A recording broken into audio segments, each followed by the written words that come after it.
the reason I wanted to do this conspiracy theorist topic is because we periodically get a flood of emails on a specific topic, and I guess it relates to how popular a specific clip is on YouTube at the time. But we've had a couple of people write to us promoting their favorite conspiracy theories. So I want to give you some examples of some stuff we get in email. Okay, so we had a guy write to us a few months ago, and he has this theoretical model, a cosmological model, that he claims is better than the Big Bang Theory. And he wanted us to review it. And so I asked him, hey, did you submit this for peer review from people that are qualified to do it? And his response was, well, the scientific orthodoxy won't let him publish his ideas because they're just too threatening. So, and another theme that we periodically get is on vaccines. Vaccines are a plot by Big Pharma that's designed to keep us from the knowledge that all we need to do to remain healthy and prevent disease is get sufficient vitamin D3 and maybe drink some colloidal silver. Never mind that it turns you blue. And colloidal silver is actually a good disinfectant. It actually does have antimicrobial properties, but only when applied topically. There's no evidence that it actually does that when you drink it. So please don't drink it. And a big one is 9/11 was an inside job, and the proof is that the U.S. government has previously engaged in conspiracy theories. Okay, plus zeitgeist. Okay. Christianity is a big conspiracy designed to keep everyone in line. The leaders of the major religions all know this, but they're sworn to secrecy. And zeitgeist. I see a theme. And HIV doesn't cause AIDS. HIV is actually a harmless virus. But Big Pharma and the CDC need you to believe that it causes AIDS. They use this to control certain segments of the population, for example, gays, and to generate big profits for Big Pharma and for genocide. And it's actually the antiretrovirals that cause AIDS. If you just exercise, take your vitamins, especially D3, eat an organic vegan diet and reduce your stress, you won't die from AIDS. So these are some of the conspiracy theories that we get in email. And of course, they all want to chastise us for not thinking more critically, because we're being just like the theists when we reject their theories. So that brings us to the question, why do people believe this crap? Well, it's basically a defense mechanism. Okay? Conspiracy theories help people resolve the cognitive dissonance that they feel when some facts challenge their belief systems. Okay?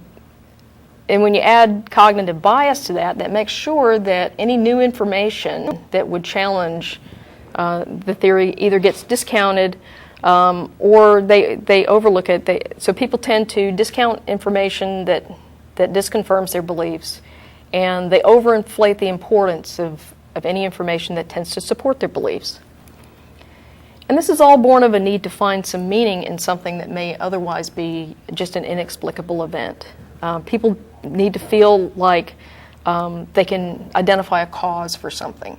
And you see this a lot with, for example, parents of autistic kids who want to point to, a cause, even though there might not be, a definable answer that we can point to. And I just want to say, with something like that, that's what makes me especially, I always sometimes will say there's a special place in the darkest part of my black atheist heart for certain people, and for people that would take advantage of somebody who is desperately vulnerable to find some solution to an ill person in their family, especially a child. I have no sympathy for that person whatsoever, as far as whoever would take advantage of that. There's just nothing you could impose on them that would be too merciless.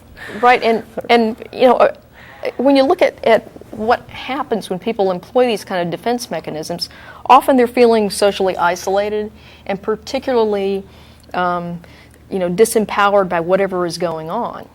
And so they're looking for something that alleviates these feelings. And what they find often with other conspiracy theorists is that they get this communal reinforcement. So they've got this community of other people that believe the same thing. And so this sort of is like a self-reinforcing thing. That kind of points back to the number of zeitgeist believers who contact us. They're very enthusiastic about this, and they eagerly solicit our approval of their beliefs. And can we just say one more time that that is debunked on the blog? Yes, so there's it no is. need to write to the list. You can go to the blog, look it up, Yeah. see the opinions on it. It's been stated publicly. Yeah. So feel free to not email our list about Zeitgeist and go to the blog and check the response. Yeah, there. we've not been subtle about our opinion of Zeitgeist. However, it's interesting the number of very hostile responses we get from people who find out that we don't share their beliefs. And again, there's this need to believe that there's some agency behind these events, whether it's 9/11 or, my kid is autistic and I don't know why. And it's intelligent agency. Right. Like it you has say, to be it's conspiracy. It's not, this Yeah. isn't just, it's some other virus causing this or that. It's that, it's like Yes. there's this sort of, conscious control you're Yes. talking about. Yes, and it's something that they are privy to that perhaps other people aren't. And then it's actually related to pareidolia, which is this tendency in humans to attribute, to see patterns where none exist, actually. And so it's the same thing that produces, the Virgin Mary in a grilled cheese, or, Jesus in a dog's butt or something. So that's one of the reasons people do it. It's basically a defense mechanism. So how do you avoid falling victim to a conspiracy theory or some other unscientific explanation for something? It's basically Occam's razor. Does the alternative explanation that you're proposing explain more of the evidence than the generally accepted theory or mainstream theory? If it doesn't, then you probably should reject that. Okay. Logic. Does the theory you're proposing depend on logical fallacies? And often what we see with some of these conspiracy theories is that it absolutely depends on logical fallacies. When confronted with evidence that the facts don't fit their theory, a lot of people resort to ad hominem attacks or some other logical fallacy. Next, is there a clear standard, as it goes to methodology, is there a clear standard for what does and does not count as evidence in support of your theory? If you can't clearly articulate what does and doesn't support your theory, then it's probably not very valid. An example of this was this whole repressed memory thing that was going on back in the 80s, where if you couldn't remember being sexually abused as a child, that meant you were sexually abused, right? And you repressed it, And there was this broad definition of what the symptoms were, and odds are, if you broaden the definition enough, then you're going to have some symptoms there, and that gets us into falsifiability. At some point, there's so many things that could support the theory that it becomes unfalsifiable. The magnitude of the conspiracy is another big one. If the success of the conspiracy depends on huge numbers of people being in on it, it's probably not going to be successful. And the other point to make here is that conspiracies are rarely successful. Even those that are at some point successful, people generally find out about it. So if there are no whistleblowers coming forward, if they never come forward, that's not an evidence that there's a conspiracy going on.